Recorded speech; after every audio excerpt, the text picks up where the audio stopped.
Hello there. Good evening, fellas. Hope you are having a lovely, lovely, lovely Friday. It's the weekend. Let's turn this down a little more. And, cheers to the weekend. I forgot to get a drink to put in my drink. And now the stream started, so it's too late. So, mistakes were made, but, I hope everyone had a lovely week. Big show tonight. Kind of, not really. I just thought it's been a while since we've chatted. I think our last stream was last Wednesday when the Canucks were supposed to play against the Calgary Flames, and they didn't, which was great. I loved that. The Canucks haven't played since. Jeez.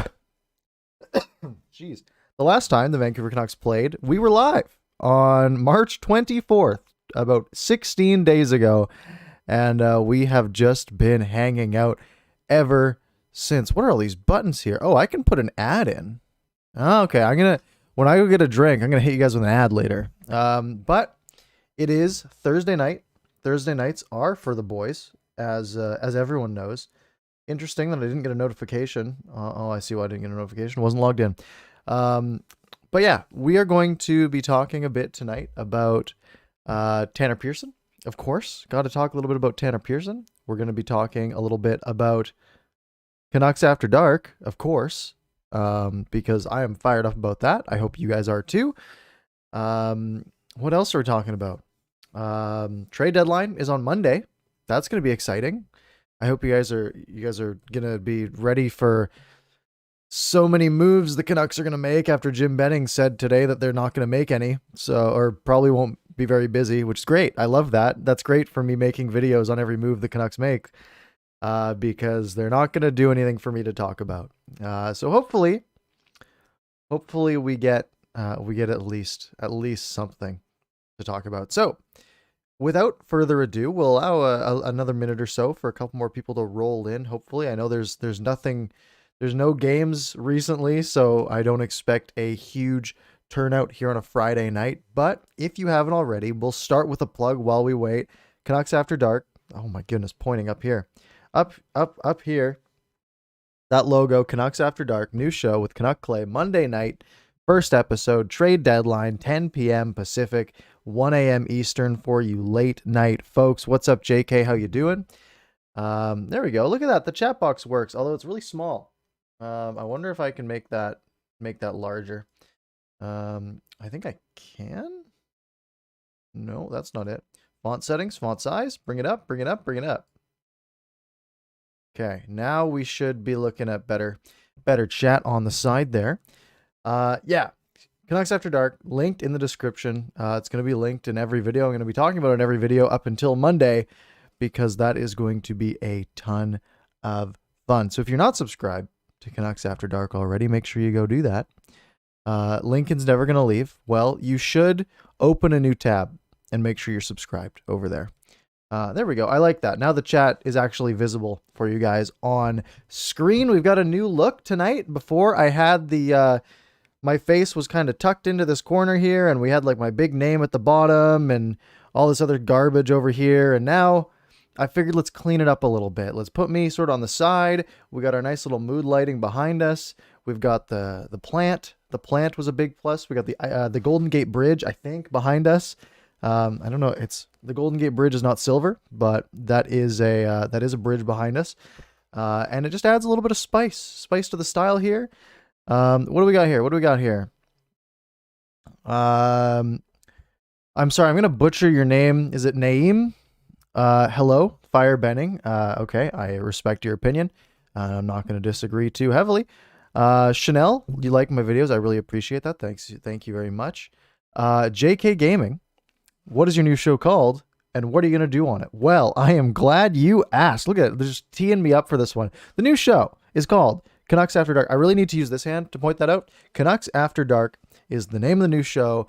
It's super cool. I'm super excited for it. It's going to look like this, but with Clay's face over here. The idea is it's a two-person show live here on YouTube every Monday night to start. We might ramp that up from one a week if it does well.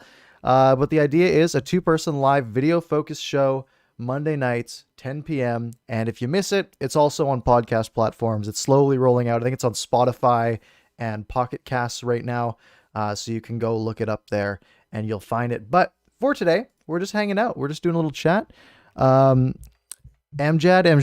sorry, I'm terrible with names. Your setup is amazing, so clean and nice. Thank you. Yeah, I love the setup now. Lighting needs an upgrade. I'm literally I've got a lamp over here. I've got a lamp over there. And usually I have, if it's nighttime, right now it's still daytime. So I've got a window here for some lighting. But normally I have a big TV on this wall in front of me and I just AirPlay a 10-hour white screen off of YouTube. Great for lighting. Excellent. Lincoln's so excited, was not expecting you and Clay for the show. I don't think many people were. It came together pretty quickly. I'm super excited about it. We're both super excited about it. We basically hopped on a call together. He gave me his phone number. We chatted on the phone for an hour one night and we figured it was a good idea. We sort of hammered all the details out. And yeah, we're both super fired up about it. It's going to be good. I really think, we did our trailer, which is up on that channel right now. There's also a little audio version up on podcast platforms of the trailer. And, just like both of us, just natural, just chatting for like, it was a 1.5 minute trailer, but we probably talked for an hour. So I think the chemistry's there. We've got the age gap for sure. We're hitting both ends of the age spectrum.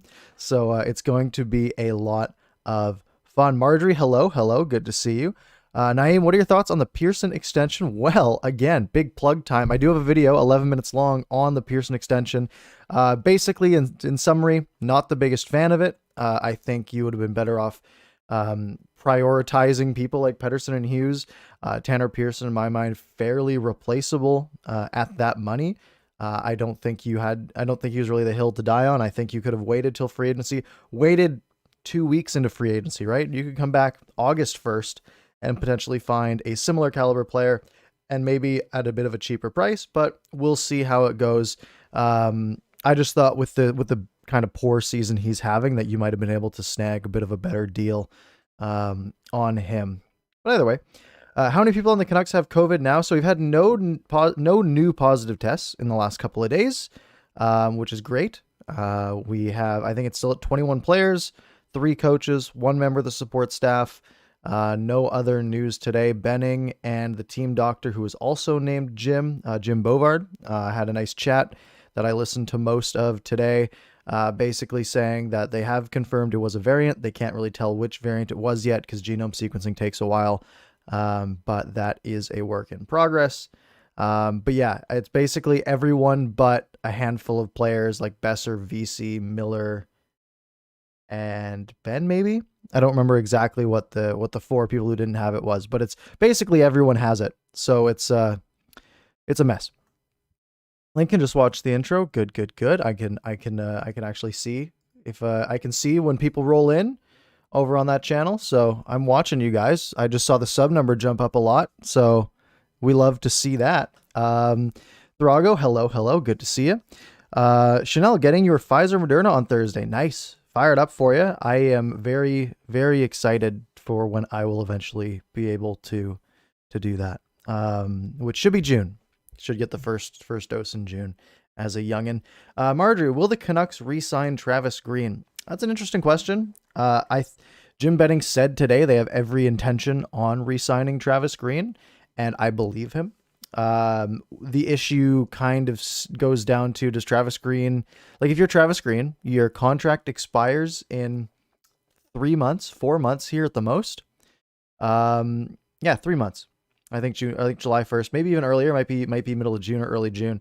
But if you're Travis Green, your contract expires, you might not see the window here. And I know they had, I heard on the radio that, I think it was Rick Dollywall basically was saying the big holding up factor is money. That's not something you want to hear. Travis Green, his thought is, look, he's an established coach. He's been in the league for a few years now. Most new coaches in the league make around $1 million, sort of mid-tier around 3, and the elites make around 5. And he's saying, you know what? I think I deserve to be up at that 3.5 mark. Excuse Excuse me. And I think the Canucks ownership side is saying, well, we don't have any money because it's a pandemic. Um, I think they could probably put something together because there's no salary cap on coaches. There's no real rules on contract structure. They don't have a union. I don't think, at least. So they could do something like, $1 million next year, 4 million the year after that, or something like that, trying to alleviate that. Yeah, I think it probably gets done, but like I was mentioning, if you're Travis Green, I mean, you can just wait 4 months and then go to any team you want that needs a coach, right? You could go to Seattle. Seattle doesn't have a coach yet, right? And Seattle would probably be pretty fired up to have a guy like Travis Green as their new coach on a brand new team. So we will see what happens.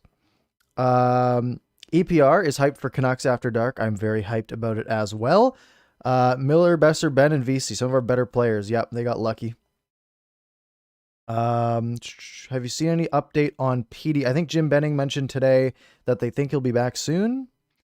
Still kind of concerning that they're not saying like, oh yeah, he's ready when the team's back. But I guess we're still playing this game on waiting for Pettersson. Honestly, at this point, like if he needs the rest of the season off, just give it to him. Like you're not making the playoffs, so just he is your franchise right now. So if he needs a little extra time for a wrist to heal or anything like that, then you give him every minute he needs. Hello, Witty. How's it going? What do you think Hamonic will want for a contract? I don't think I think he gets a raise, but not a huge one. I think he's been solid. I could see him. It depends. If he wants, what's the word I'm looking for? Security. If he wants security, he could ask for like a 3-year by 1.5 maybe, and he could probably get that, maybe even 2. Or if he wants to take another bet on himself year, he might be able to go like 1 by 2.5. But the Canucks wouldn't have. The Canucks would prefer a longer term over a higher cap hit, because the Canucks don't have a lot of money to play with in the flat cap, and with Pettersson and Hughes coming up this year. So Hamonic might be a cap casualty. But again, I see him getting a slight raise. We'll see where it goes from there. But again, he's also pretty adamant on playing in Western Canada.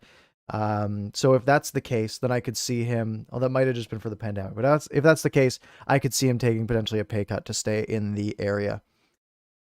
How much do you think we'll re-sign VC and Boyd for if we decide to? Those are both guys who will be pretty close to the vet minimum, like at most $1.5 million, probably $1 million to $1.5 million.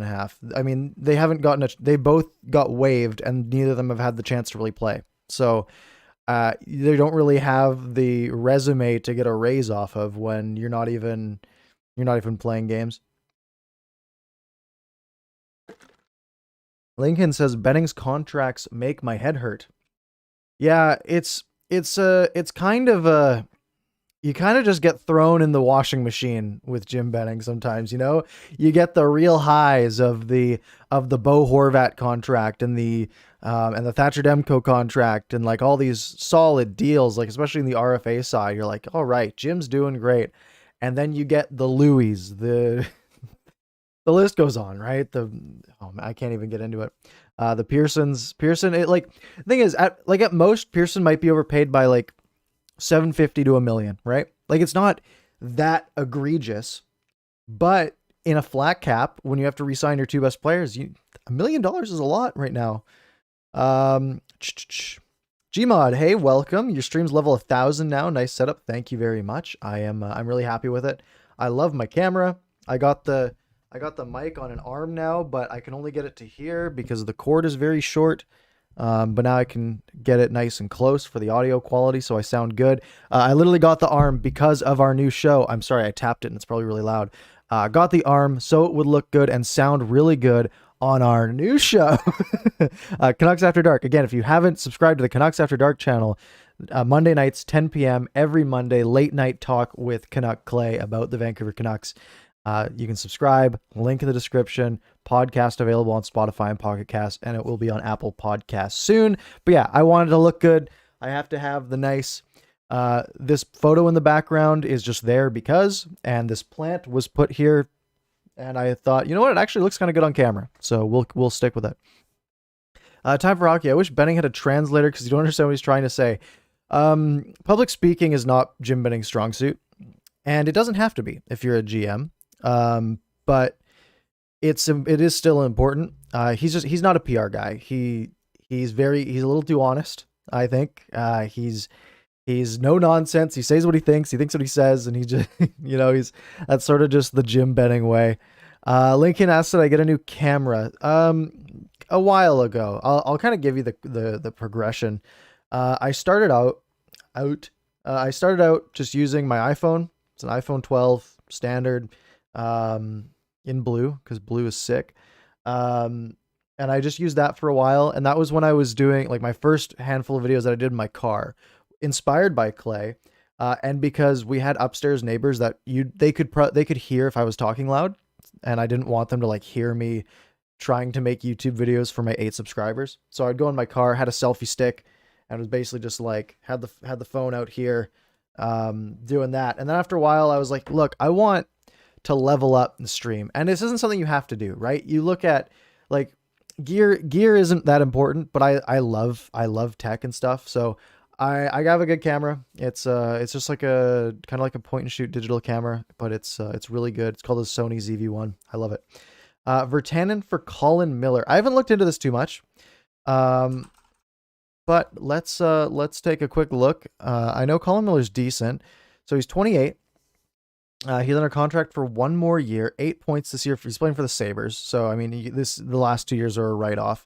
At his peak 2 years ago, 29 points in 65 games. The year before, 41 and 82. So he's a productive D-man, basically a 0 on the plus minus. So that's fine back then.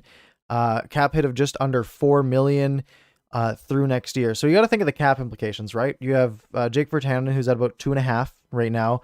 So that would be adding 1.3 in salary. That's tough to do, right? This team doesn't have a lot of salary to play with. Again, any asset you get for Jake, I'm probably okay with. It's really just about, salary cap at this point. Salary cap is big right now. Mike asks, what do you think about Demmer being re-signed? Man, I cannot speak right now. Great quality to have in a guy making a podcast and a new show and everything. Like the Demko re-signing. I like the cap. What's the word? I couldn't find the word security either. Why can't I come up with words? Basically, what your certainty. Certainty is the word I was looking for. You get cap certainty, right? Okay, we have 2 goalies, they cost 9.3, whatever. You know your number, and it's good for certainty. You got it locked up for 5 years. Just something less to worry about. So I'm happy with the Demko signing. Trade Virtanen for a good D-man and Podkolzin can replace. So the issue with trading Virtanen for a good D-man is that Virtanen doesn't have the value to get you a good D-man.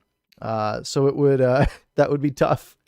But yeah, Podkolzin, I mean, the Canucks don't have the best winger depth. I mean, that's fine, but yeah, if you trade Virtanen, you definitely want you really are banking that Podkolzin will slide in really nicely next year. Which of our top 5 would you consider trading for a few key pieces, if any? So if you're talking top 5, it's like Pettersson, Besser, Horvat, Miller, Hughes, right? That's your top 5. Out of those, the only one that I would really consider trading is Miller, and I still wouldn't really want to. But if I had to pick one of Besser, Pettersson, Miller, Horvat, and Hughes, Miller is the odd guy out. But again, not anything against Miller. He's the oldest of them, is a big part of it. And he's not the captain of the team. But no, I want to keep Miller. I think you need good players, all the good players you can get. Great question here from Canuck Clay, and this one might hurt some feelings. How many other people did you ask to collab with before you settled on Canuck Clay? I mean, there's too many to count at this point, right? I mean, let me pull up my list. No, honestly, Clay, you were the first guy I reached out to. You're the only guy. You're the only one that made sense because you're the only person that I have at least somewhat of a connection on here with. So, and if you just joined and you haven't heard already, make sure Canucks After Dark, which is what this picture is referencing up here, new show Monday nights 10 p.m. with Canuck Clay. Make sure you're subscribed. Link in the description. Who do the Canucks lose to Seattle? it's tough. Again, I think I might make a video on that after the trade deadline, just in case something does happen. Because it can get kind of messy, and I could see myself making a video on like maybe the Canucks will lose Cole Lind, I might say, and then someone gets traded and there's a spot available, right? Like it's something that we'll definitely address after the trade deadline for sure. Among grinds, I haven't been on my Canucks news today. Any new cases for the Canucks? Nope. Not that I saw, at least. Basically, we're sort of on the downtrend. People are starting to hit that recovery phase. So no new positive tests, which is very, very, very good. Gmod agrees some of his shifts make you angry. Yeah, I think he just gets angry. He kind of reminds me of me on the ice. Naeem, what line do you think Podkolzin will play next season? Do you think it could potentially replace Pearson on the second line? I mean, I think you have a slot open for him on the third line, and you say, look, you're going to come in. This is going to be your spot. Excuse me. This is going to be your spot coming into training camp. But if you crush it, then maybe we'll look at you getting that Pearson spot. But Pearson has always, at least last year especially, had that good chemistry with Horvat. And again, it's one of those things where Travis Green's going to trust a guy like Tanner Pearson in matchup roles over a guy like Podkolzin. You think about that. You think about the lines that Horvat, Pearson, Höglander line have been going against all year long, and it's really usually in like a shutdown role. Basically, if no one on the ice scores, then that's a win. Is kind of what they go for. So I think putting Horvat with two really young guys in Podkolzin and Höglander, I don't think Höglander's a guy you have to worry about. His battle level's insane. But I can see how Travis Green would get a little, if Travis Green is still the coach, then I can see how he would maybe be a little leery of doing that.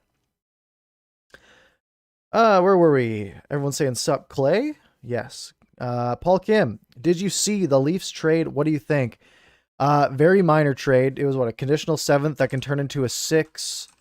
It was Riley Nash? Riley Nash, who turns into like an 82 overall in NHL 15. So, I mean, he makes 2.75, but he's a UFA after this year. He's on LTIR. Like it's a move where they add a potential guy for the playoffs. It doesn't hit their cap at all because he's out till the end of the season. They only had to give up a 7th that turns into a 6th if he plays enough games. So it's such a minor move. It's a depth move, and for a team that's going into the playoffs with no cap space, it's a decent move to make, right? You're able to not impact your cap space. You're able to add a piece that if someone gets hurt, he can slot in. So it kind of works. So I'll take Gaudette probably, potentially. I think he'd probably get protected though. The Canucks do have the Canucks have lots of protection slots. We'll do a video on this maybe on Tuesday or Wednesday after the trade deadline. Or maybe I'll wait longer. We'll see. Owen Power or Luke Hughes. I haven't looked at prospects really at all. I will be doing that in the off season, although it might be time to start looking. Mike, are you any good at NHL 21? I'm fine. I think so. I've played NHL games since NHL 01, so I'm on my 21st NHL game that I've played. So I think I'm pretty good at it. I usually just play. I'm a lot more of a franchise guy. I just play franchise mode, build my team from nothing, sell everybody, get all the first round picks, win a cup, and then I start over. And then I also play. I just play like 3s with some of my friends, or sometimes 6s, just in EA SHL. Travis Green has no reason to not trust Podkolzin. He's a shutdown player, kind of like Bo Horvat. Yeah, but I mean, at the end of the he's still a rookie coming into the NHL, right? Like it's one of those things where he's a guy who's never played NHL hockey. Like I can see why you'd want to really be sure that the guy's going to perform. Blue Moon. So is Canucks After Dark like a weekly review show? It's meant to just be like a weekly late night chat. So like sort of like a radio show, like, you watch, all the radio shows that are on all day. That late night slot's kind of open. So we figured, let's do every month, or not every month, every week, Monday nights, 10 p.m. It's a good time where we can sit down, we can talk about events that went on over the week, or we can talk about other things. Really just gonna be a fun time. So again, if you're not subscribed already, link in the description. Go subscribe. Canucks After Dark. Let's see. Are you guys? Are these plugs working? Is this number going up? Up to 56. Let's go. Let's go. Uh, where were we? I keep getting lost in here. How could the NHL and the Canucks possibly fit the scheduled games in? There's been a few things talked about. The first one is obviously that they don't play all the games, which is kind of my guess on what's going to happen. The other is you just push the Flames and Sens games late into the season, like to the very back of the schedule. So that way, if those games end up meaning nothing, they can just not play them. Another option is just delaying the Canadian side of the playoffs for an extra week. We'll see. Like Colorado's had a positive test or at least an exposure. The Leafs had Nylander get potentially exposed. We're seeing some teams get kind of close. So it could, I think if another team has has an outbreak, especially a playoff team, I could see them just extending the regular season for a little bit longer anyways. Rip DMX. Yep. Staying home from school on Monday to stream the trade deadline. Nice. I considered it. I was like, I have vacation time. Should I take a day off work and just do like a trade deadline live stream? But I think it's going to be a snoozer of a day potentially. So I'm kind of worried. Gmod will be there Monday. Glad to hear it. If once the trade deadline isn't on a school day, cause you have a week break off. Nice. Yeah. I'll have it on just on my TV while I'm working. So if something does pop up, that way I can make a video quickly, but we'll see. Blue Moon just subbed to Canucks After Dark. Nice. Same with Mike. Let's go. Who's the coach if not Green? Ooh, good question. I haven't really looked at what coaches are out there. There are guys like, I think Gerard Gallant's out there, which people have mentioned, but I mean, it's such a toss up. We don't know if other coaches are going to get fired. For teams that like maybe just miss out on the playoffs or collapse in the first round. Who knows? By the way, who else is hoping that the Toronto Maple Leafs just collapse in the first round of the playoffs? Sorry, Paul. I know Paul is our resident Leafs fan. By the way, if you haven't liked the stream yet, go hit the like button. Coach Parker, assistant coach Clay, I like your priorities. I like that you put me first. I do respect your decision. It's the right one, to be honest. I'm really excited for the show on Monday because I've listed out, I've got I have a running list of topics that we're going to hit during the show. And I've got a couple that Clay doesn't know about and they're going to be good. Clay, as long as you get to play the organ too. Nice. Yes. You can have the headset on, like in the NFL, how some like offensive coordinators are in the skybox. So you'll just be up in the skybox with the headset, and then just also on the organ. That's the play. A Toronto Claps would make me forget about our season. Yep. Your dad got you a Pedersen jersey? Nice. Well, which kind? Like just a blue one or like what style you got? I just got my new one a couple days ago, my new Besser jersey, but I think I already showed it on that last stream. I think I got it the day of our last stream last Wednesday.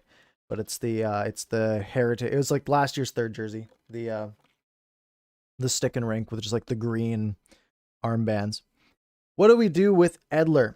Well, I don't think he's gonna waive his no trade. I don't think he's going anywhere this year.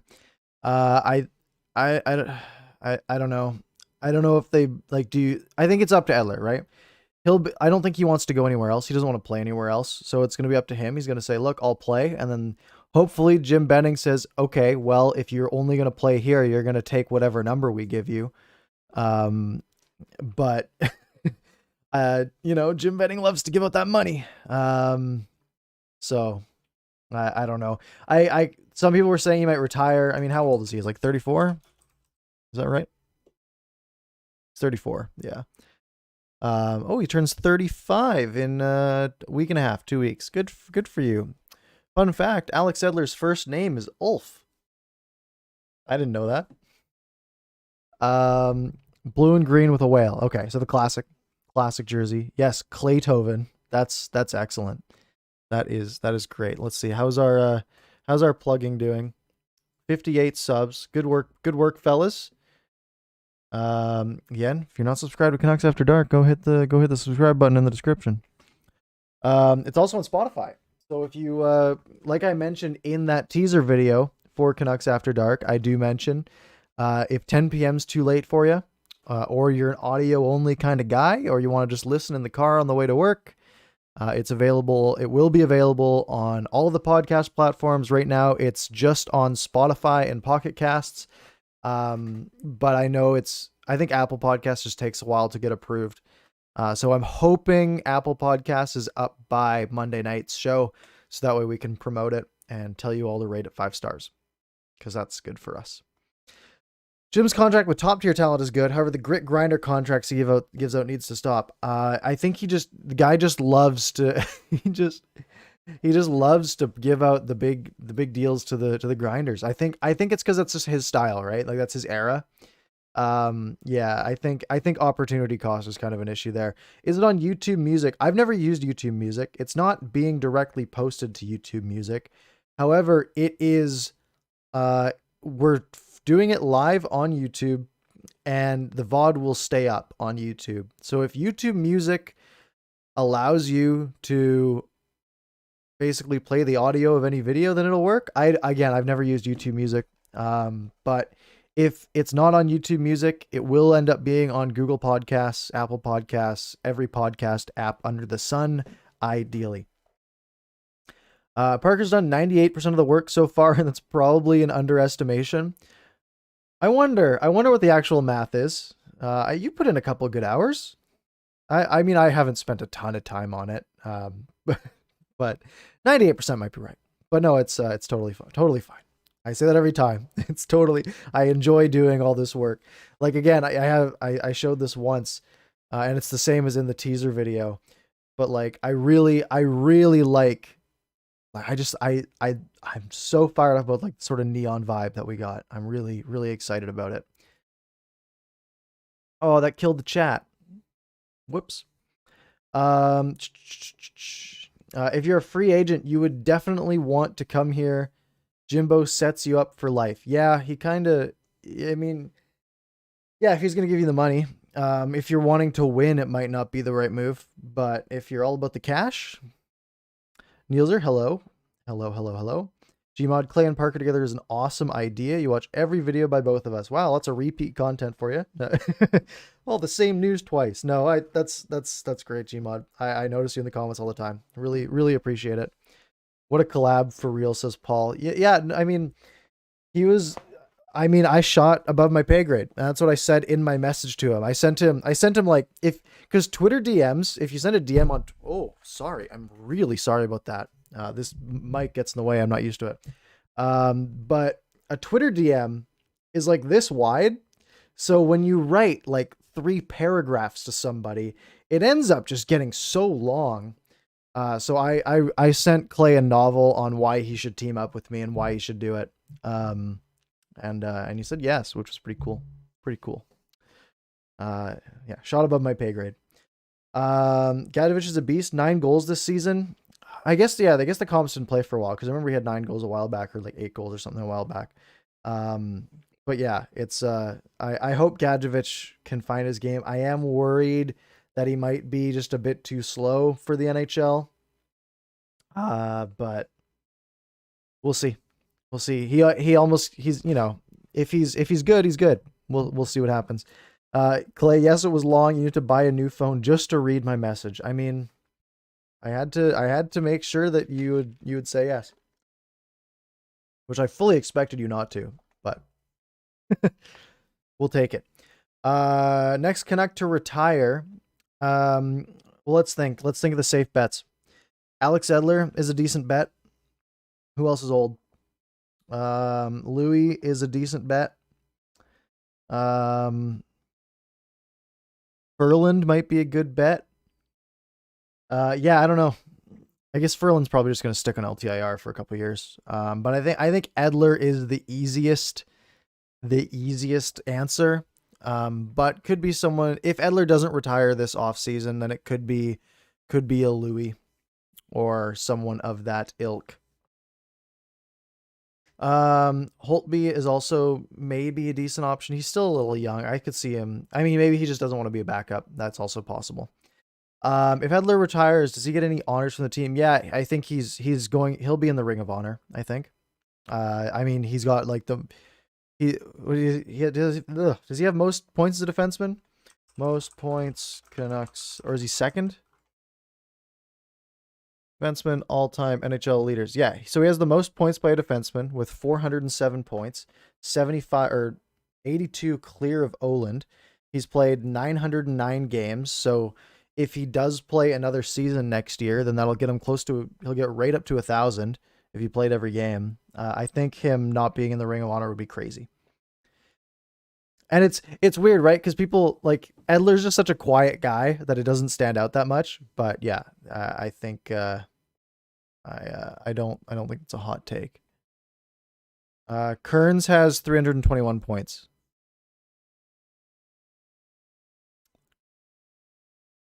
Unless they, yeah, that's right. Because he didn't play till he was in the NHL till he was 26. If Edler wants to resign, it would be the maximum amount you would pay him. I mean, you got to think market value, right? If he is a 4-5, if he's like your number 5 D man, then you don't really want to go above like 2.5 at the most. Yeah, I don't think your term can't be more than a year, really. So I don't think it'll be a huge, wouldn't be a huge number. Has Clay met Edler? That's a good question. This is good. I just asked Clay so I get all the connections, you know. I just want to meet all the Canucks. We have so many people honored, yet 0 cups. Yeah. I mean, it's because we don't have a lot else to hold on to, right? Like all we've had is mediocrity. So the small wins that we do get, we really celebrate them. Oh, I'm not excited for this being the 10th anniversary of 2011 because the playoff, like they're just going to talk about it so much and it's going to suck. What's up, Rios? How's it going? Hello, hello. Very nice and polite and quiet. Wow, that is the least shocking thing I think I've ever heard. 9-1 St. Louis, you're joking. That can't be right. That can't be right. Minnesota, what are you doing? So I'm leading in my fantasy pool because we do categories, and I am leading in all of the goalie categories. So I benched all my goalies, including Cam Talbot. Wait, they didn't even put Talbot in.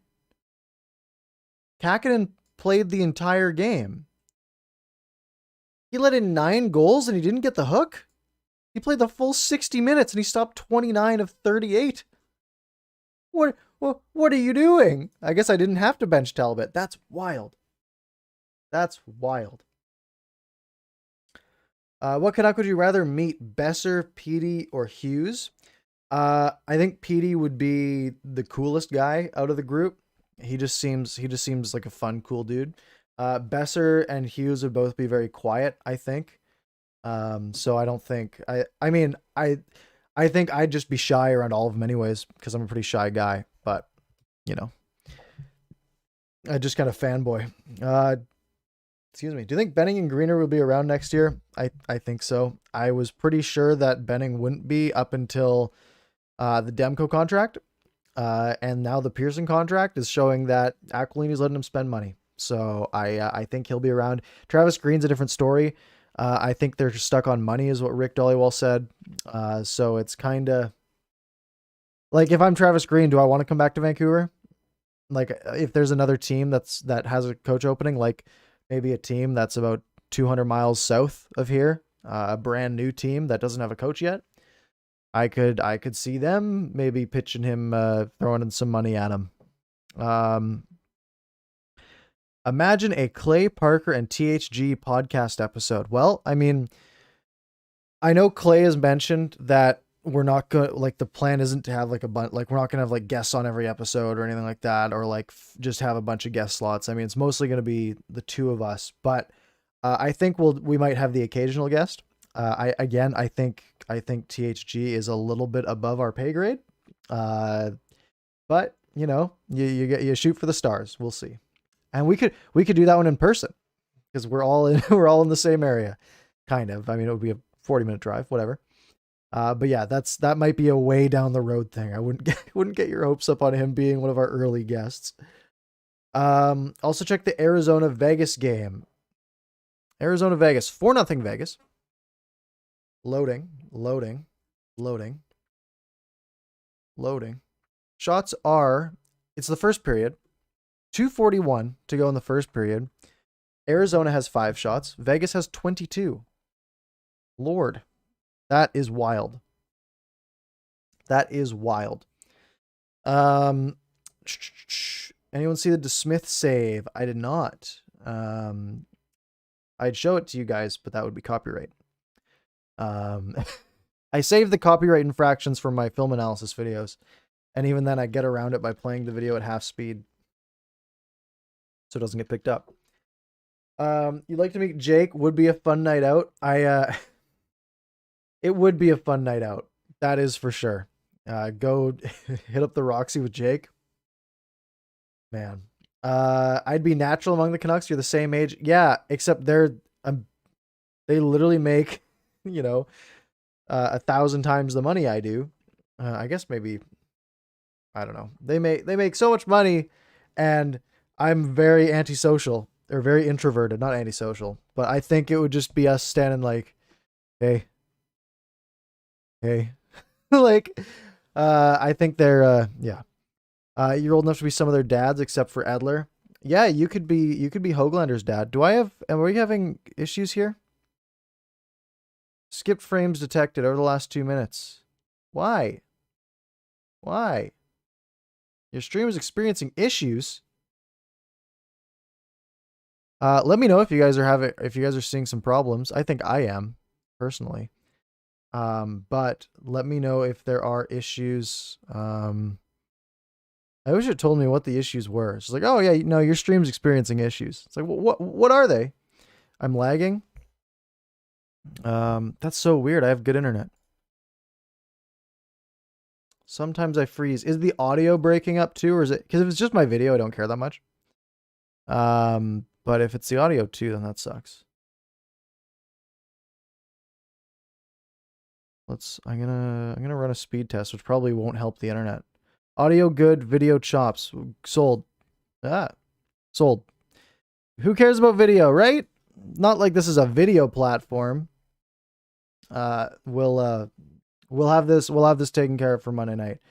That's so weird because yeah, I haven't changed anything and I'm wired in, so I really shouldn't get issues, but either way, moving on. Okay, any word on coaching staff contracts for Vancouver? None really, other than Benning saying today that he wants to re-sign everybody. Which I guess is good. We want Ian Clark back, right? Man, why is it skipping so many frames? Let me sorry, this is great. This is great radio, I know. Interesting. Yeah, they basically said that that he wants to resign everyone, and we don't know. Man,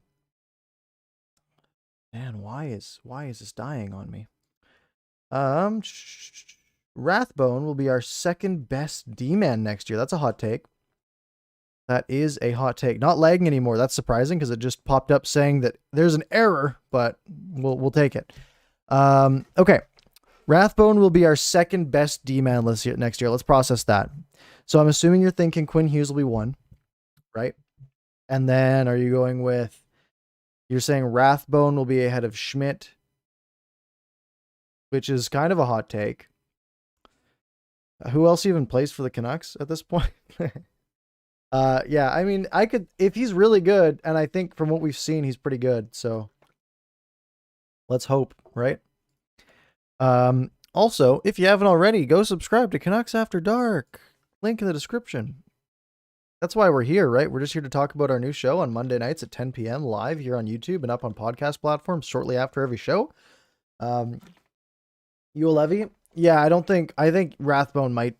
Like, I think if you're saying that Rathbone's going to be the second best defenseman on the team next year, I think it's kind of implied that he'll be better than Levy.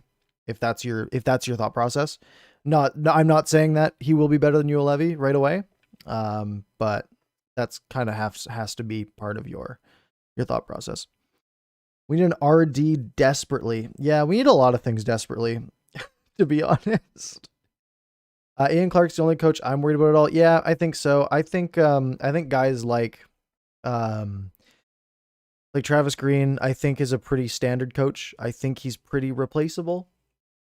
I think he's a fine coach, and I think there's a lot of fine coaches out there. And I think if you want to be the best team in the NHL, you probably shouldn't be settling for a fine coach or a fine GM for that matter. But I digress. Heard rumor Guttett was partying in Whistler. I don't think that's true at all. I've seen, because they said what happened was within the guidelines, and I don't think going to Whistler was within the guidelines. I think the rumor was that he went to a restaurant before restaurants were closed. And then that place ended up having an outbreak. So just unfortunate luck. One of those things where just not lucky. Promote Nolan Bumgarner because why not? The thing is, I don't know what he does, right? Like I know that he's an assistant coach and there's but I can't quantify what impact Nolan Bumgarner is making on the team. So that's not something I can really touch on. R. Grant Ladley shares my opinion on Greener. So yeah, like I said, I think he's a fine coach. The Canucks have the number 1 overall pick. Who do you think they should select? I honestly don't know. This is draft picks are one of the things where it's like everyone has an opinion, but no one actually did any scouting themselves. So everyone goes in, it's like, I think we should pick this guy, or I think we should pick this guy. And everyone's basing their information off of the same 4 websites that told you something about the players, usually, at least. And it's like, okay, well, none of our opinions mean anything, right? So it's one of those things where it's like, I don't know. Again, in the off season, I'll definitely do a lot more research. I will, I'll put some sort of videos together on like a little draft preview. Maybe I'll do a video with someone, maybe on Canucks After Dark, our weekly late night show.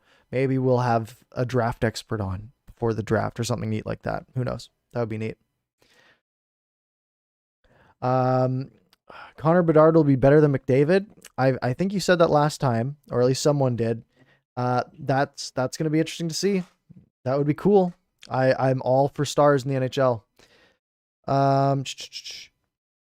Has stock dropped on PD and Hughes? Bridge deals? ? I don't think stock has dropped on Pettersson. I think he was fine this year. He was maybe a little worse, but the entire team was a little worse. Hughes, I think stock dropped a little bit more just because he had some big defensive holes, especially early in the season when he was basically putting up a point per game, but was like a -1 every game. And then he sort of stabilized defensively, but the offense suffered. So I think stock might have dropped on Hughes a little bit. Definitely looking like bridge deals are going to be the move just because it's cheaper and the Canucks don't have any money. And if you're Pettersson and Hughes, you want a short-term deal because you want to be signing your big contract not in a flat cap world, right? If I can make, if I'm Pettersson and I can make, let's say 12% of the cap, if it's an $80 million cap hit, or if it's an $81 million salary cap, then the peak I can get is $10 million, right? On a long-term deal. But if I wait a couple of years, new TV deal in the States kicks in, the flat cap from the pandemic's over, maybe salary cap is closer to 90 mil. Well, now that 12% is an extra mil or two in your pocket every year, right? So I think it's sort of in the best interest of everyone to wait and just do a bridge deal. And if you're a Canucks fan, long term is probably better, but they just don't have the money to make it work. You're only saying hot takes from now on. All right, bring them. Hughes has slept on defensively. Everything thinks he's still the same as he was at the start of the year because, oh my God, I can't speak.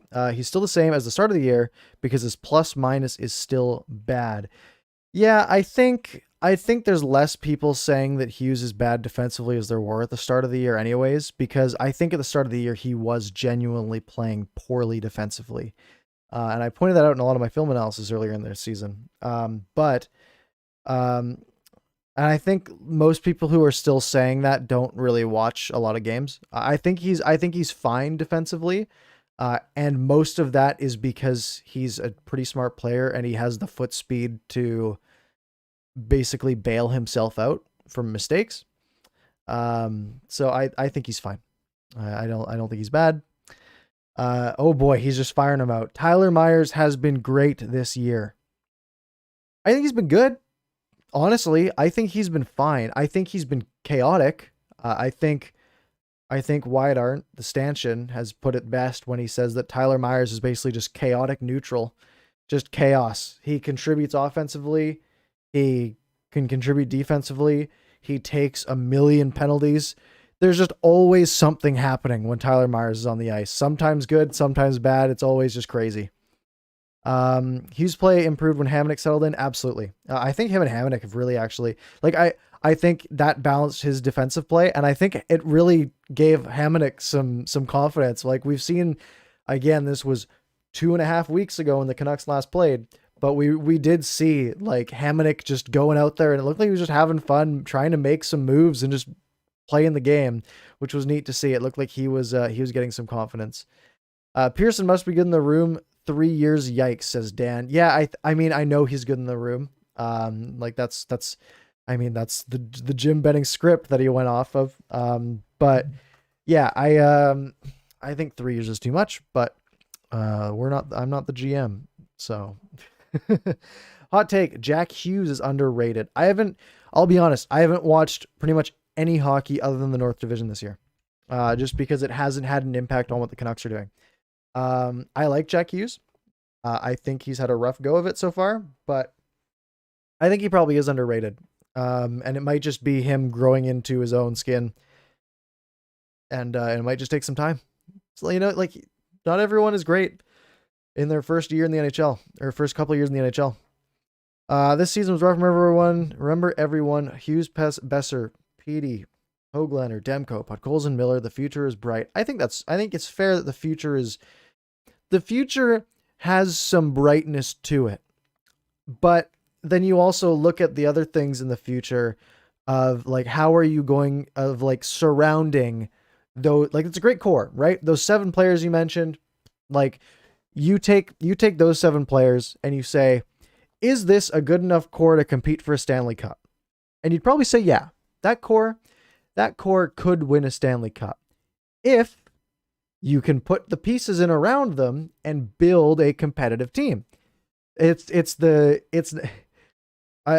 great quote that I don't remember who said it, but it was, overpaying your good players isn't the problem, right? If you overpay Elias Pettersson by $1 million a season, whatever. But if you overpay your bottom tier guys by $1 million a season, then things start to add up and be an issue. So, yeah, I don't know. I'm kind of just going off on tangents here. This seems questionable, perhaps illogical. How can a sick hockey team get back into shape in order to complete their season given the time constraints? What, you don't think a team that just battled a tough illness can come back and play 19 games in 30 days and be in tip-top shape? And yeah, no, that's not, yeah. Questionable and illogical is probably some words that I'd use to describe it. What, you don't agree with Damian Cox that the Canucks are going to be so well rested given this nice 2.5-3 week break that they've had? Anyways, moving on. Man, I forgot what hockey even looked like. Yeah, I literally haven't watched any hockey in 2.5 weeks. I just haven't turned on my TV. I mean, I've been busy putting together a excellent late night weekly Canucks show Monday nights at 10 p.m. here on YouTube on Canucks After Dark. So I've been a little busy with that, but I probably could watch some more hockey. We should not play again this season. Long COVID's a real possibility that could impact the players severely. I think I think it's probably going to be a safe bet that most of the players will recover fine. There might be a couple players that have lingering symptoms, but at that point, the NHL is probably thinking, well, if a few players can't go, then you can just insert AHL players and you're fine. So I think that they're going to give it their best shot to complete the season just for completion's sake. But I don't think it's I don't think it's the best idea. I think play a few more games, but I don't think you need to finish the season. But anyways, we'll see what happens. Hot take. Canucks will make the playoffs and go to the second round. Okay. Let's talk. How many games back are the Canucks? So games played are even, and the Canucks are what, 8 points back? Is that right? So Montreal and Vancouver played the same amount of games. Canucks are 8 points back. So there's 19 games to go in the season, and you would need the Canucks to win 4 more games than Montreal. If Montreal keeps up their current pace, we're pulling out the calculator, fellas. If Montreal keeps up their current pace, so this would be 43 over 37, they're getting 1.16 points a game times 56 games. So the Habs are on a 65-point pace. For the Canucks to get to 65 points, they would need 30 more points in 19 games. So if the Habs keep up their same level of play that they've had for the entire season, the Canucks would have to win 15 of 19. So they have to go 15-4 to tie Montreal. So you'd really need Montreal to collapse, and you'd really need the Canucks to come back from battling a virus to just going on a hot streak. That's a tall order. But I do like the enthusiasm. I love the hot takes. Gives us some good conversation. So keep it up. Shane, love your show. Thank you for your insight on the Canucks. Late here on the East Coast, but we're staying up for, well, you know what's even later? Canucks After Dark, 10 p.m. Monday nights on the Canucks After Dark YouTube channel. Oh, but if 10 p.m. is too late for you, because that's 1 a.m. on the East Coast, well, the VOD will be there, and you can listen to the podcast version on your way to work the next day on your favorite podcast app. Play and plug. Keep playing your feed and plugging your future endeavors. Thanks. Keep going. Are you telling me to... I'm sorry. It's the end of a long week. It's Friday night. Unfortunately, I have not had any cocktails yet. But I will keep plugging my future endeavors. Thank you.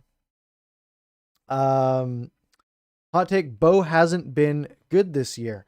I got a lot of flack on I made a video. When was this? Like 3-4 weeks ago? When was this video? It was like the start of their break. Or maybe it was earlier than that. March 11th. So about a month ago, I made a video called Grading the Canucks 2021 Season So Far. And in that video, I think I gave Bo Horvat a C+, because I thought that he was a better player than he had been this year.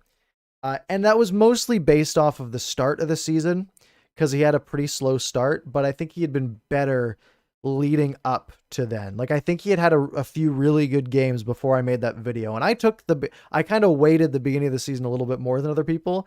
And so I got quite a bit of flack in the comments on that video, but it's good for engagement, I guess.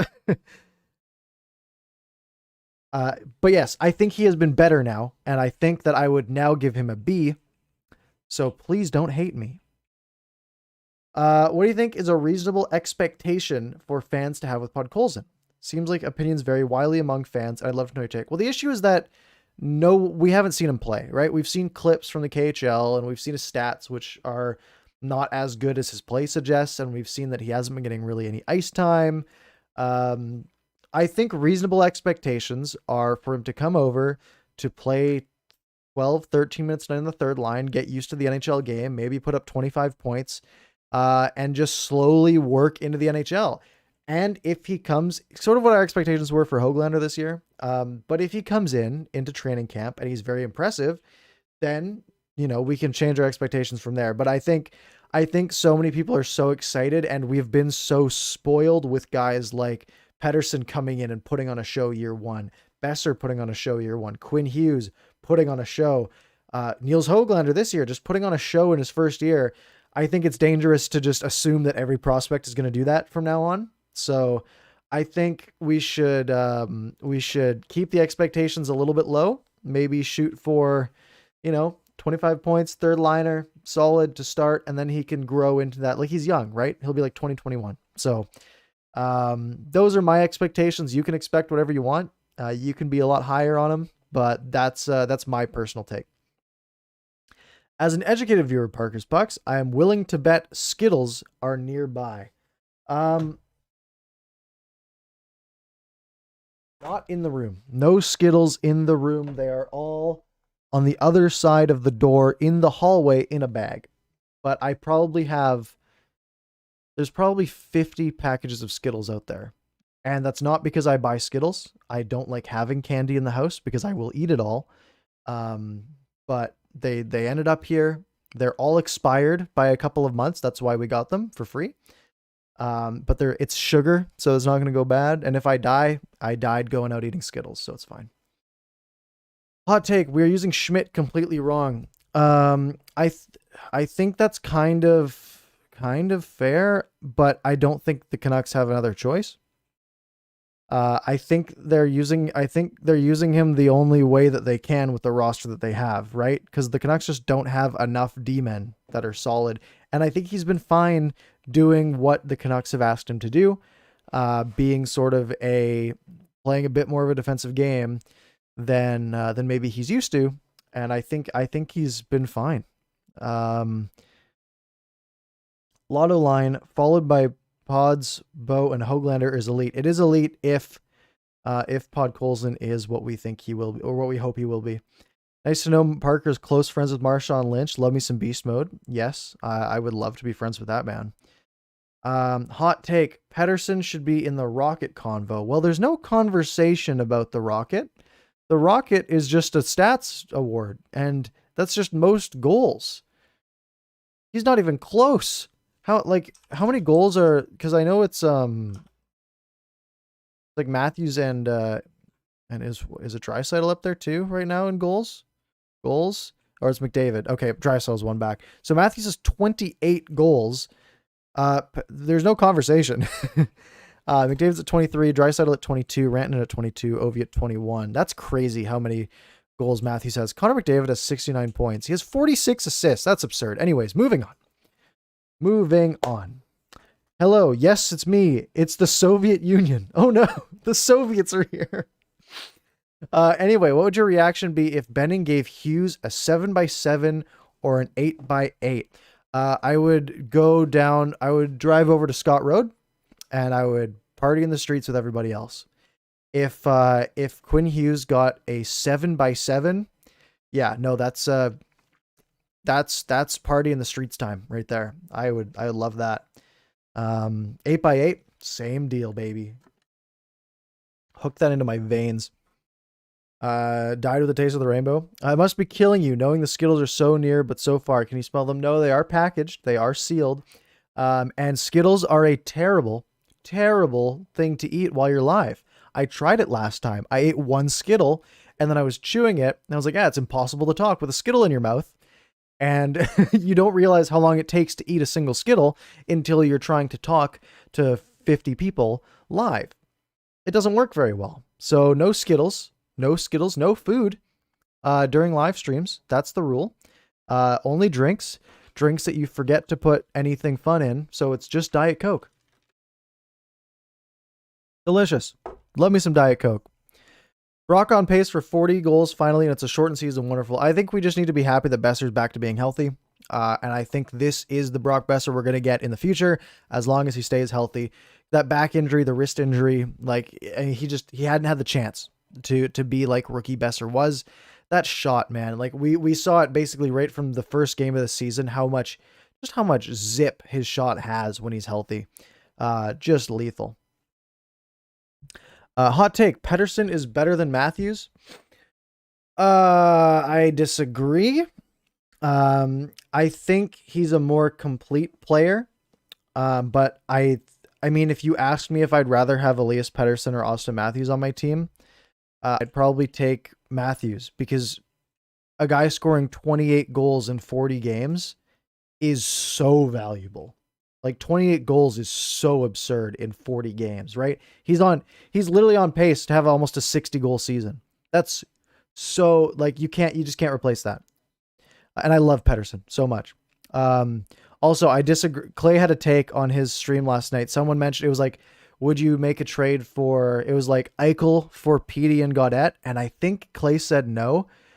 I should save this for our show, Canucks After Dark, debuting Monday night at 10 p.m. live here on YouTube. Just click in the link in the description to go to the Canucks After Dark YouTube channel and don't miss it. I should save this for then so I could argue with him about why you would trade Elias Pettersson for Jack Eichel in a heartbeat every time, and Buffalo will say no every time.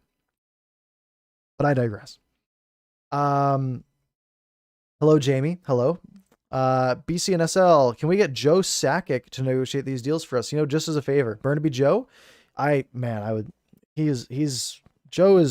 legend, man. I don't know how he's so good at contracts. That McKinnon deal is just ridiculous, man. D-Train, I think Pearson was kept more for his chemistry with Bo. Excuse me. And I think judging for a player's on the decline when half the league's had its struggles, I think it's just a risky move, right? I think it's just an unnecessary risk, right? If Pearson had done basically the equivalent to what he did last season, then sure, 3.25 is great. That's fine. But we don't know that he's good. It's risky to think that he's going to get back to that as he ages. Also, hot take: Travis Green's actually a good coach. It's been a loss of chemistry due to the free agency losses that have been the main problem with this team. I think I'm going to stick with my opinion that Travis Green is a fine coach, that he's probably fairly replaceable, but he is a fine coach. And again, I do still lay most of my blame on the management side. Brock's contract's up next year. What do you think it looks like if he continues playing like he has this year? It's going to get expensive because you're going to want to sign him long term. I could see it. I could see it like pushing the 8s, maybe a little more. Or ask Kyle Dubas, since Vancouver took two of his players. Yes, we're killing the waiver wire. Besser should legit be a beast next season if he develops from this season. Just need guys around to be healthy and perform at the same time as he does. Yeah, I mean, put Besser out there with Pettersson and Miller, and Pettersson and Miller get back to being, if we get JT Miller from last season with Besser, and then Elias Pettersson just sticking to being sick, then yeah, I mean, like Besser's gonna just light it up. Like it's, Clay says, that's what I meant. The Buffalo would say no. I know that's not what you meant, because you said that you were too attached to Pettersson. I was there. I should be getting clips from your streams of you saying of your terrible takes, and then we can play my argument against you here, and then we can get a good trailer going.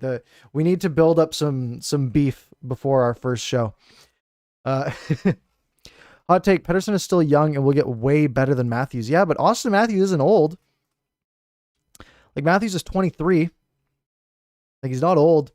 I don't think he's going to... And saying he'll get way better than Matthews? Matthews is on like 48 points in 37 games. 28 goals. Like, he's literally on pace for 60 goals. And like 120 points. To say that Pettersson's going to get way better than Matthews is crazy. Crazy. Again, I know you're just spitting out hot takes though, so I appreciate it. Thank you. Jamie, hey, I have a question. Do you think that Jim Benning will make some trades in the trade deadline? I think the trade deadline is going to be an absolute snooze fest. I think I don't think a lot's going to happen. I think it's going to be pretty boring. I think there might be like a small move, like maybe like a Jordy Ben to somebody for like a 5th or something, like maybe a 3rd or 4th or 5th. I think it's just going to be too hard to make to make any substantial moves, especially with the whole team being out with COVID. They haven't played in a while. Teams trading for these players don't know if they have any lingering side effects. It's just tough. And there's the quarantine. Yeah, it's fine. Technically, Pearson is a free agency signing, so it had to be a slight overpay if he didn't someone else had. Yeah, but then let someone else overpay. That's fine. There's no, like, it's all like to build a contending team, you just need to have you have to have positive value contracts. In a salary cap world, like value is what's most important. Like I think you could have waited until 2 weeks after the start of free agency and gotten a player maybe slightly worse than Tanner Pearson for $1.5 million, $2 million.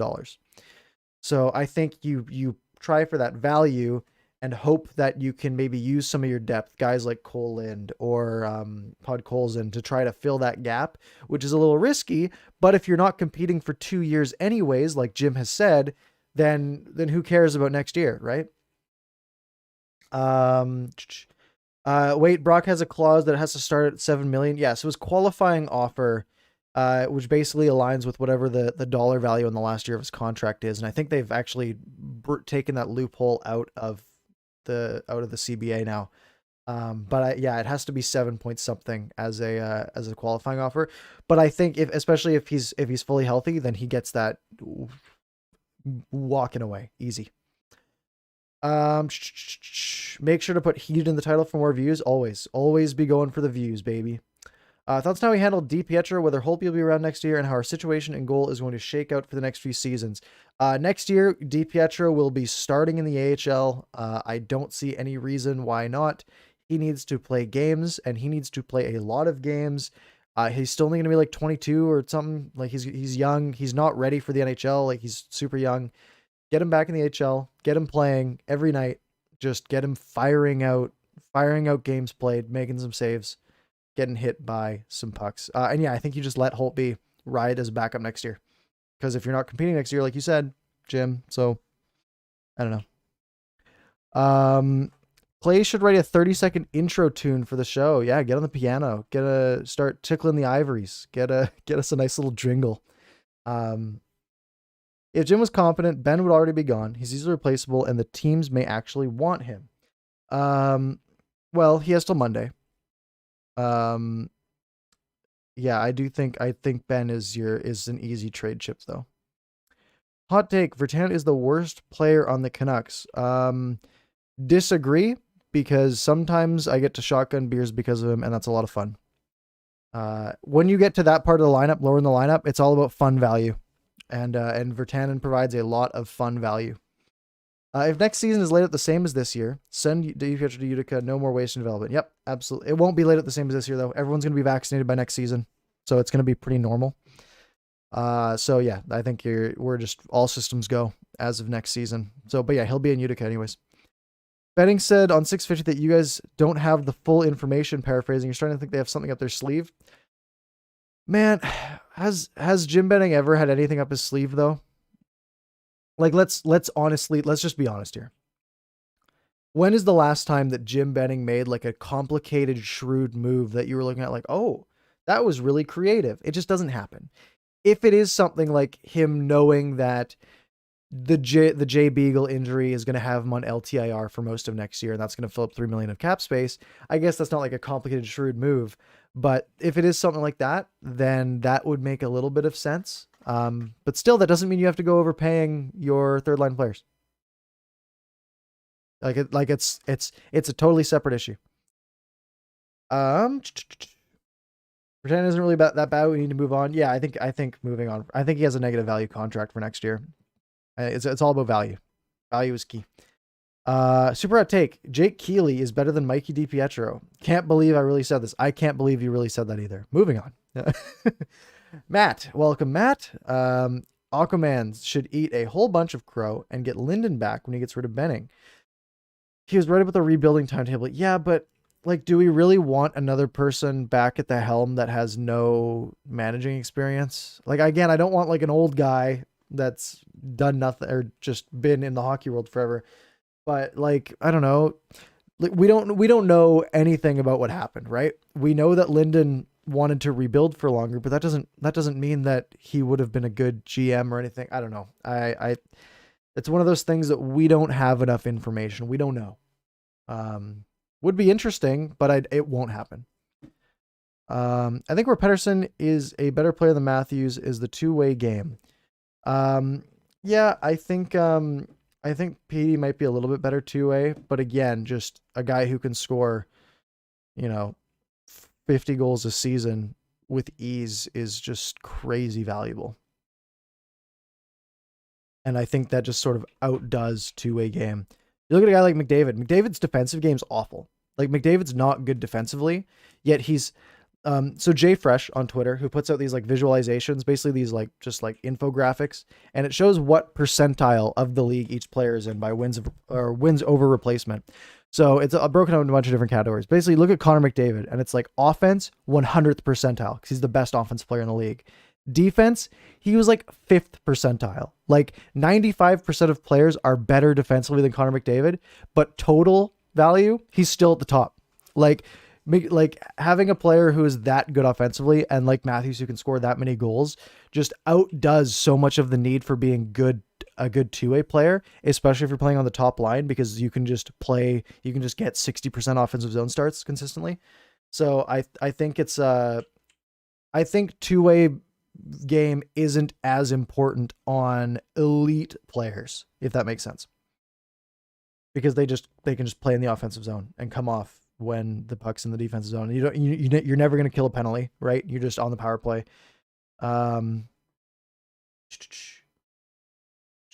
Where was I? Miller trade was pretty crazy. That was pretty crazy. I still think it was a decent move. I think you're talking about complexity. Yeah, I mean, he was smart enough to protect a pick, but I think that's as complicated as it got. Just wondering your opinion on Crosby. He scored one of the biggest goals in Canadian history. I think he's an excellent player, and I'm a fan of Sidney Crosby. There's a video out there. If you search on YouTube Sidney Crosby edge work, there's a video of him just skating behind the net and things like this. Unbelievable. It's crazy to watch. I highly recommend you go find that video. Yeah, just crazy. And his backhand's nuts. Roberto Luongo for GM. There's no way that happens. Just join my Discord. Thank you, Lincoln. I see you. I see the little welcome come up. Welcome. I'm gonna put a little wave reaction to that. There you go. And if you haven't joined the Discord already, but you want to hang out in a Discord server and talk Canucks, click that link in the description. Oh, and while you're there, click on the link to subscribe to the Canucks After Dark YouTube channel, where Clay and I host a weekly show every Monday night at 10 p.m. starting this Monday after the trade deadline. With next season, do you think it's like a mini series, so less travel, like 2 or 3 game series between teams? I hope they do something like this. I like this format. You're going to be back to playing against all the teams in the NHL again. But yeah, like, why not play a team twice in 3 nights, right? Like, while you're there, and it builds up a bit of rivalry. I can see one reason that the NHL wouldn't love it might be if a star player's hurt, and then you're playing all your games against one team while that one player's hurt, and it can like hurt tiebreakers and stuff like that. But it would save travel. It would probably make players healthier. I think it would be fun. It would be fun because the rivalries get exciting. So needs to be our next coach/coaches. How would that even work? I mean, you could have 2 coaches that are equal. You don't have to have a head coach and assistant coach. Like, you could do whatever you want, but there's no way. There's no way. Hot take: Benning gets fired and starts a hair gel company. Overpriced, of course. Yeah, and it just makes your hair jet black, and it only works if you slick it straight back. Yes. Hot take: I'm not biased for Pedersen. Incorrect. Who's your favorite hockey writer to read articles from? I don't read a lot of articles. I'm much more of a listener guy. So I listen to Halford and Bruff, at least the podcast version of it, later on in the day. I listen to a bit of Scarce and Price, like all the radio shows. I listen to a fair amount of each one. The only real reading I do is on The Athletic, and that's even pretty rare. Who put out was it Katie? No, it wasn't Katie Strang, was it? Athletic Coyotes article. Was it Katie Strang? It was Katie Strang. She's excellent.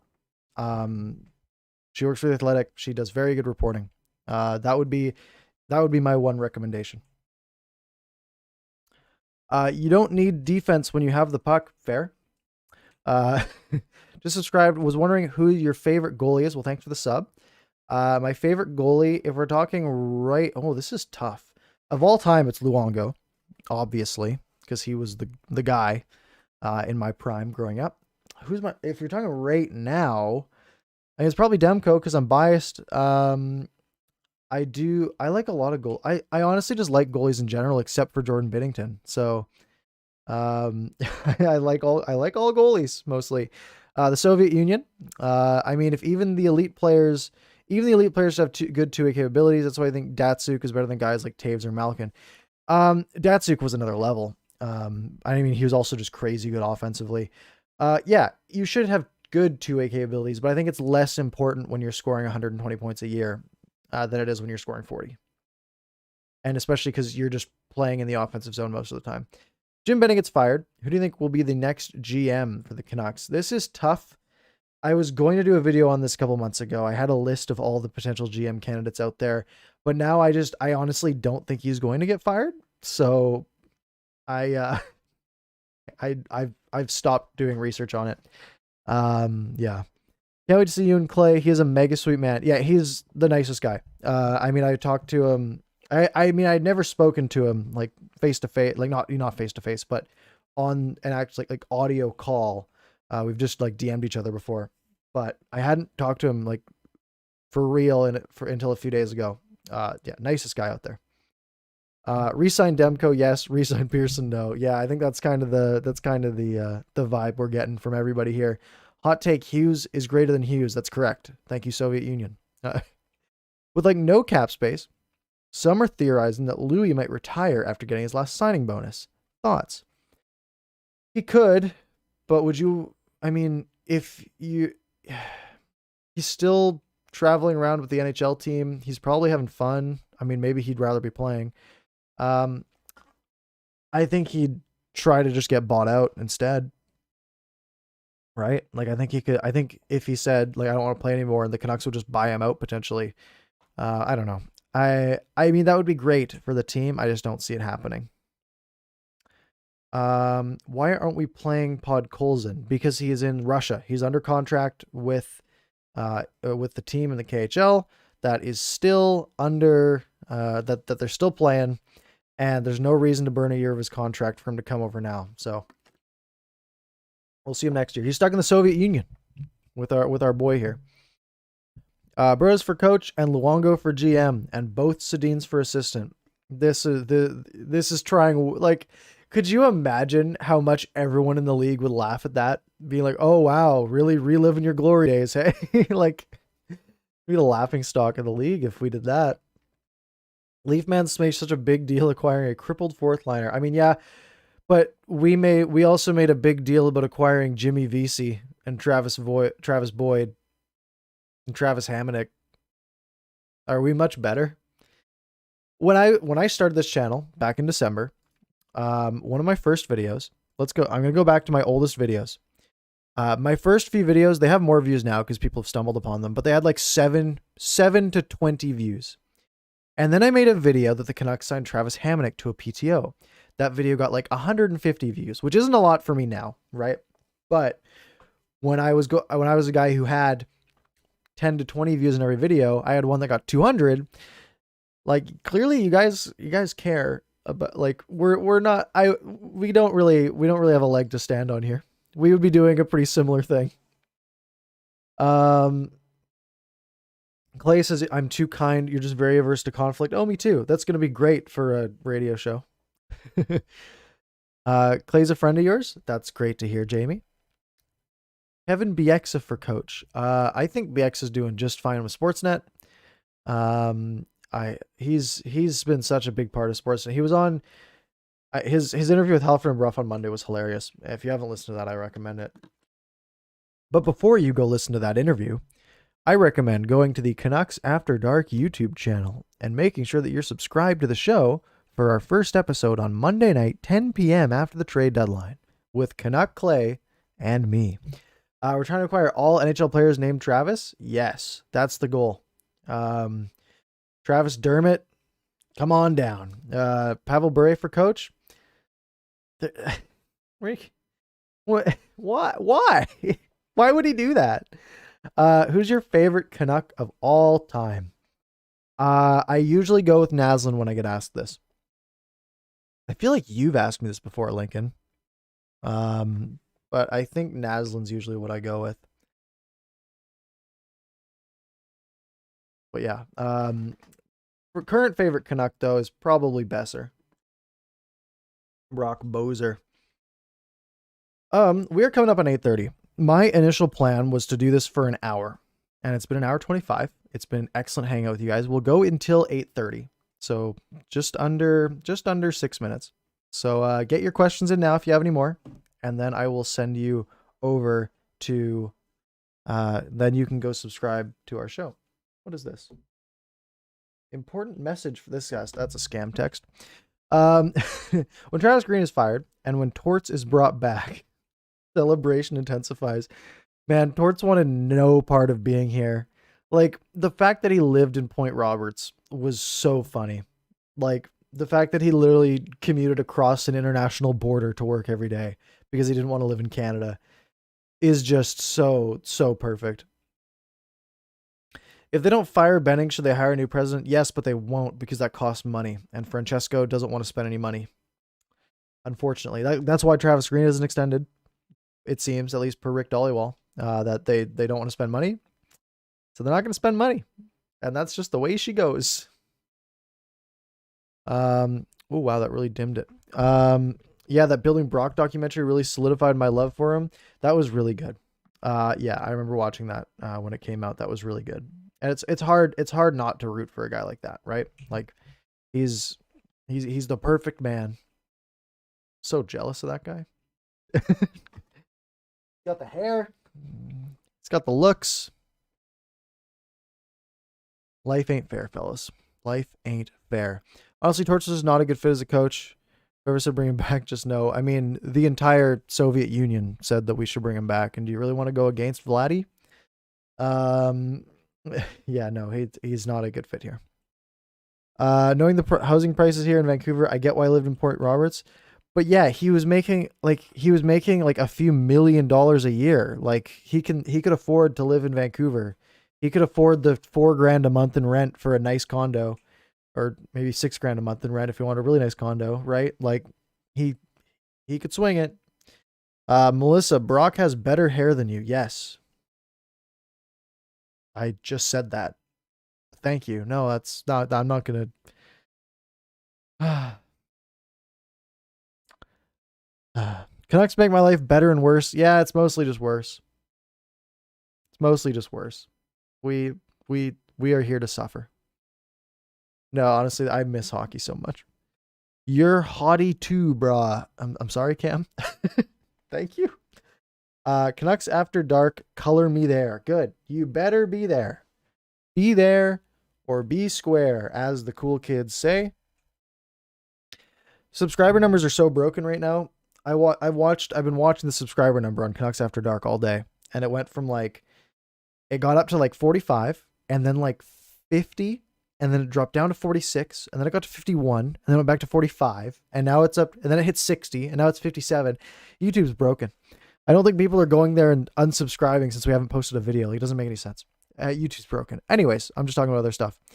Thank you, Jamie, for subbing to that channel as well. Yes, the flow. I should have got one of those shirts, of the flow shirt. I'm working. I'll get it going eventually.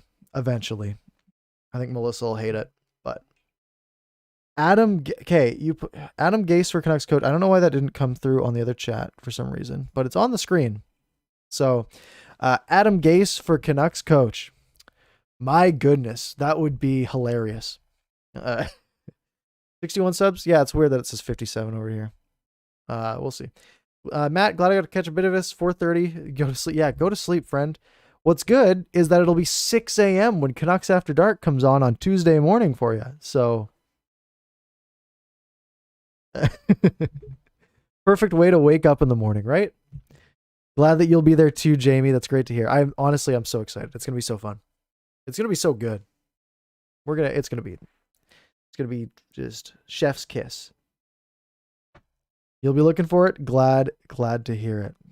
Man, I thought I was a good hype man. Can't hold a candle to Parker. Look, always be plugging, Clay. That's the motto. You just gotta keep throwing it out there. Lincoln has been here since the beginning of the stream. Yep, you've said that a couple times.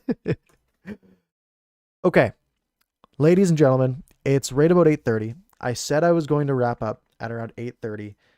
Quick, get your last questions in. Lincoln will be there after dark, which I hope you all will. It's going to be awesome. Soviet Union just joined the Discord. Sweet. Thank you, Soviet Union. If you haven't joined the Discord yet, click on the link in the description. It's fun. There's like 50 people in there, including Canuck Clay, even though he doesn't know how to use Discord. I'm just going to keep taking shots at you to build up some animosity for Monday night's show. We need some conflict to keep the people entertained.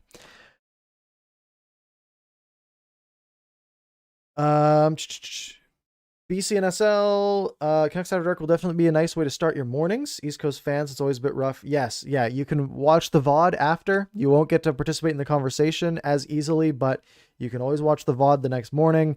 And if you're on your way to work, you can listen to it on your favorite podcast platform. It's only on Spotify and Pocket Casts right now, but it should be on Apple Podcasts real soon. Just waiting to get the message that it's been approved. I don't know why it filtered. Okay, no, Clay's message is on there. That's so weird. Gmod, I have a hard time watching the West Coast YouTubers unless there's a Canucks game because it's usually 2 a.m. here. You guys are crazy. The fact that you stay up that late. Like, I'm in bed by, like, Clay and I doing the show at 10 p.m. is kind of late for me. I'm usually in bed at like 11 at the latest. So 2 a.m. y'all are crazy. But the fact that you're going to be there for the Monday show is awesome. Georges Vezina, if you are French, I'm guessing based on the S at the end of George, welcome. And Vezina is a French guy. So welcome to the Discord. Canucks After Dark, when the lights turn off, our cameras turn on. Clay, I remember you brought that one up when we were chatting the other day, and I said, you know what, we'll think about it. I don't know if it's going to work, man. It's a little edgy, I think. So good though. Jamie, I got a question for you. How do you do live streams on your YouTube channel? Just on YouTube, in the top right of your page, there should be a create button. If you're on YouTube Studio, at least. Otherwise, it's just like a little camera with a plus in it. If you're on the main page, you just click that. You click go live. I think you just have to have your phone number verified, and then just go live. The 23-year-old telling the 46-year-old he's too edgy. It's not too edgy for me. I just don't know if it's too edgy for you. Clay, you gonna do a 30-second music intro? Yeah, I have an intro. I'm waiting on hopefully a voiceover person to get it back to me by Monday. I paid $9 Canadian for this guy to do it, so we're really invested. I'm really putting big money into this. If not, I'll get someone else to do it for free. So hopefully it'll be pretty sweet. Chase Family Channel, you both rock, Clay. Well, we both rock, but you mentioned Clay, not me. Ouch. Oh, no, I'm joking. Anyways, I keep talking. I keep going on and on. Anyways, Lincoln, I've already paid the money. It's too late, friend. And it's going to be good. It's a good intro. I mean, I did all the video. I've showed it to Clay, I think. Actually, maybe I didn't. All the video stuff's done. It just needs the voiceover track. So I got a guy with a nice deep voice on Fiverr to do it. Anyways, I keep talking. Let's wrap this up here. The Canucks' next game is to be determined. So thank you guys for hanging out with me tonight. It's been a lot of fun. If you haven't already, this is the reason we're here, is to plug Canucks After Dark. This is it. This is the big show. Monday nights, 10 p.m., starting this Monday, April 12th, the day of the trade deadline. We'll be live from 10 p.m., maybe an hour. It could go all night. Who knows? Make sure you're there so you don't miss it. Clay, I hope you don't have any plans on Tuesday. Anyways, if you haven't already, subscribe to the Canucks After Dark channel in the description below. It's going to be so much fun. I'm so excited. It's going to be live on YouTube. We're going to have listener interaction. There will be a little time slot for you guys to get your questions in.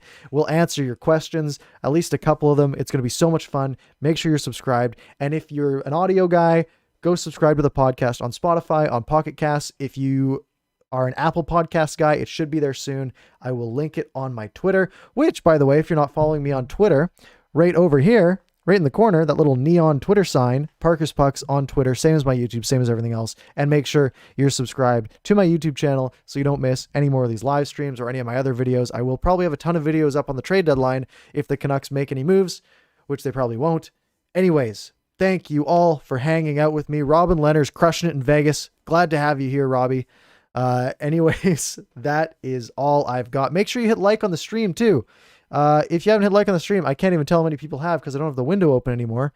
But only 15 of you have liked the stream. 16 of you have liked the stream. Get that number up. Let's go. Anyways, thank you. Thank you. Thank you. Thank you. I will see you guys Monday night, Canucks After Dark at 10 p.m.